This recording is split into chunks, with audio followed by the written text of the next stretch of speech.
চলে এলাম রান্নাঘরে। দেখো, আজকে এসেই রান্নাঘরে খুব রাগ হয়ে গেল। শাকটা বার করেছি, গতকাল মেথি শাকটা ফ্রিজে রেখেছি, কি জানি কিভাবে রেখেছি। মেথি শাকটা না একদম গোড়া থেকে না পচে পচে গেছে জানো বন্ধুরা। মাত্র একদিনই কিন্তু এভাবে রেখেছিলাম। কি করব বলো তো। আবার আমাদের বাড়ির সামনে আজকে দুপুরে কিন্তু আবার নেমন্তন্নও আছে। কিসের নিমন্ত্রণ?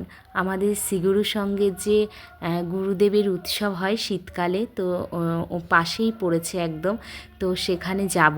তো কিছুটা রান্না আবার করেও রাখছি, রাত্রিরে ধরো আর ইচ্ছা করে না এই ঠান্ডার মধ্যে রান্না করতে। আচ্ছা বন্ধুরা, তোমাদের ভালো লাগে এই শীতকালে রাত্রেবেলা রান্না করতে? কমেন্টে জানিও তো। অনেকের রান্না ফেভারিট বলে যখন করতে দেবে তখনই ভালো লাগে, কিন্তু আমার সেটা লাগে না। রাত্রে একদমই ইচ্ছা করে না রান্না করতে।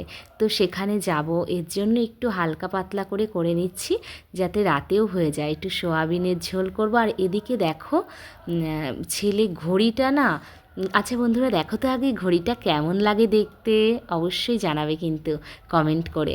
ঘড়িটা ব্যাটারিটা মনে হয় মানে শেষ হয়ে গেছে নাকি জানি না। তো ছেলে আবার লাগালো, বলল মা চেয়ারটা একটু ধরো, নাইলে কিন্তু আমি পড়ে যেতে পারি। এত ভয় আমার ছেলের। তো দেখো এদিকে পেঁপেটাও কিন্তু একদম কষিয়ে নিচ্ছি হালকা জিরে বাটাটা দিয়ে। আর এদিকে দেখো ছেলেকে খেতেও দিয়ে দিয়েছি সকালে সোয়াবিন ভাজা, শাক আর হলো পালং শাক।